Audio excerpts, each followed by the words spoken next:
Let's get right into the video. My name's Benji, and this is all about how I financed my first car, progressed with the next 13 cars, all the mods done and everything, and a little bit of backstory on all of them. There's a lot of cars, 14, so let's go one by one and speed run it. So to start, my credit score was always like 680, 730, depending, but when I started it was like on the lower end.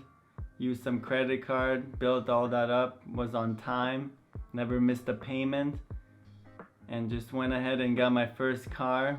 So as you will see in this list, you gotta work yourself up car by car. You start low, go up a little, just higher in value every time.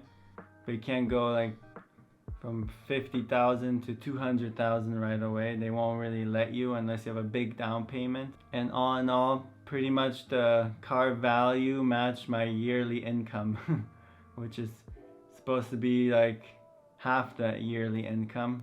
But we're car guys. We want to have cool cars, mod them, so we go a little bit extra. First car on this list is a Volkswagen CC 2013. Me and my brother got it together. I think we just financed it on my dad's name. I don't remember exactly the price, but it was like low 20,000s. I was barely making like $8 an hour back then, and my brother around the same, but we just wanted a cool car to share, so we got that one. But eventually I just let him have it 100% and got my own first car on my name. So my first actual car on my name was a 2004 350Z, a nice red manual. It had cold air intake, muffler delete. I thought I was the coolest with that setup. I felt like I was in Fast and Furious. And this one was, like I said, the first one on my name, 680 credit score. And I think it was about 13,000 for this car. It was pretty low miles, like 30,000 if even. So it looked pretty mint. Here I was upgraded to like $9 or $10 an hour, so I was able to afford it a little better, but it was still crap. I think the payments were like $250 a month or something. And then I had that maybe 6 months. It did some kind of weird issues, and in my mind it's like, oh, it has issues, that just trade it in, we'll fix all our problems. So I went and looked for a 2013 135i, traded mine in with some negative equity towards the 135. So this was the first time I experienced negative equity. It wasn't that much. I'm like, oh, whatever, I'll pay it. This 135 was around 27,000, so it's like a double bump up. At this time I was going from whatever an hour, I think it was like 12 bucks an hour around there, maybe 13. And I think I made about the same as the car value that year. The mods on that were downpipes, JB4, misfires, exhaust leak, all of that. It had all of it. And so I just traded in for a new Camaro. Now this one stayed stock. This was probably the worst purchase of my life. I wanted a C7 base Corvette, but somehow they talked me from that used car to a brand new Camaro. I don't know why I fell for it, but this was really stupid. It was 55,000, Redline edition, something stupid. At that point, maybe I made 50 to 60,000 a year on commission based. I had it for a couple years. The first 6 months, whatever, it was cool, but then I felt that negative equity, which was probably like 10,000. So I was trying to think what I can do without paying 10,000, which I don't have. So I decided to rent it on Turo. Turo is a whole different story. If you guys want to know more about it, I can make a separate video, but it's too long for this one. And after that, after owning that for like a year or two, I thought I was a car flipper. So I bought a E92 335 for more than it was worth, thinking I'm gonna flip it. That one was pretty cool. Slapped a single turbo on it, found every weak link in the car, never fixed it, just sold it to someone, lost all the money on mods. But this one I just got a loan out, cash loan, to buy private sale, so nothing was traded, and then I just ended up selling it for like less than I bought it for and lost all the mod money. All this was still making like 60,000 a year. I paid like 9,300 for it, sold it for less, maybe 8,500, maybe even less, I forgot. But then I decided, while I still had the 335, I get a Tesla, because The Camaro is doing pretty decent on Turo, so I just got that for a $37,000 loan and just started renting that and the Camaro on Turo. At this point, maybe my credit was hovering around 710 or something. I was just working the same job since the beginning, cleaning grout and tile. Cleaning grout and tile made pretty decent money. Started pretty low, but I was able to progress pretty nicely. We're at halfway point. Just make sure, have good credit, a decent job to show income. Maybe a down payment would be better than what I did with 0 down. So the next one is my 2015 M4, the purple one. I have it on my channel on Instagram. That one was probably, at that point, that was my favorite car. It went from full bolt-on to crank up, turbos, all that. It was pretty quick. I found a private sale, got a $36,000 loan on a credit union. Before I traded that in, and I brought it down to like $29,000 loan, and I decided to trade it in for like $30,000. But before I traded that in, I think it was the coolest thing ever. I bought a GTR R35 2013. I had it next to the M4.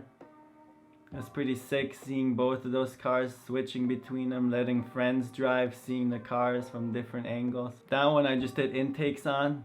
The Tesla and Camaro from before. Turo wasn't going so good during COVID anymore, so I just traded both in. That was like a negative equity, 12,000 rolled in, and I had to put down like 10,000. Also around that time, it was at the bottom of the market, so I paid like 53,000 for the GTR, which now it's like 80,000. So I drive those two for a few months. I'm like, oh, what would it be like to drive a M4 CS? It's not just a M4 with some fancy stuff and charged double. This one had BBS wheels, coilovers, put like 12,000 into it and mods. I traded the GTR and M4 for it, so that you save some sales tax when you trade. At that point, my negative equity went to like 20,000. It's just like a mountain piling up. So don't do exactly what I did. You don't want that negative equity piling up like that. At this point, I financed like 90,000 and I made maybe 60, 70,000. So that was just going over the limit for an unnecessary car. I felt screwed, so I didn't keep it that long, maybe 4 or 5 months. And then my fiance at the time showed me this 911. It looked like a cool blue 911. I didn't even know about the voodoo blue or anything like that. So I went to look, before even that, I looked at some GTS Carreras, but they were a little too expensive. I probably should have went for those, but I went for this base one. I just put a full catless exhaust on it. You can see in my past video. Traded the CS in and I was tired of negative equity, so I paid it all down, all the tax. It was like 25,000, everything. And then I just ended up financing the car price, which was 83,000. 20,000 miles is like a 2017. At this point, I'm making maybe 80,000, around the same salary as the price of the car. I was like 730 credit score. I had a long history, work history that they wanted. So it was like an instant approval. My 11th car was just a F-150, older one, 2013. That was just needed for work so I can go to the next level. So I took over my dad's financing and I just paid it off right away, cash. So that was the first smart move I did. And then I financed another truck, newer, 2018, and passed down the other one to a worker. This one was like 30,000 financed. This was next to the 911. So I had like a total of 110,000 in loans. This one was to make more money, so I basically am in the low 6 figures now with this. And I was able to do this easier because I got it at the same month as the 911, so that loan didn't hit the credit yet, so I lucked out. And then I helped my wife get a Macan 2017. That was just a credit union private sale. It was like $35,000 loan, making around 100,000 a year. They somehow approved, probably because of my not good history of since 2014 or whatever it was. So by this point I have a paid off truck, a financed one, Macan 911. And after I bought the second truck, I sold the 911 private sale. I made like 9,000, but as you seen in the last video, I regretted it.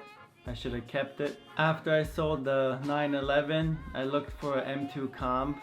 It was pretty decent priced. I bought it, had it for like a month, listed it for more, and then a dealer actually bought it when it was at the top. So I made like 2,000-3,000 on it. So after I sold the M2, I was looking private sale again. I found a Z06 C7. Got it for like 76,000 credit union loan. And then I sold it a few months later for the same. The C06 and the M2 were easier because it was like a downgrade. So I was already there before and they approved me right away. And lastly, we have the 2022 BMW M4 Competition X-Drive, the one you've seen in all the past videos. This one has intakes, downpipes, springs, just simple stuff right now to make it a little more fun, cooler. In the next video, I'm covering my income and this M4, a little more details with all this, because this one was like 105,000, so it's a big step up from the last one, which was like 83,000. But thank you guys so much for watching, and I'll see you in the next video. Peace.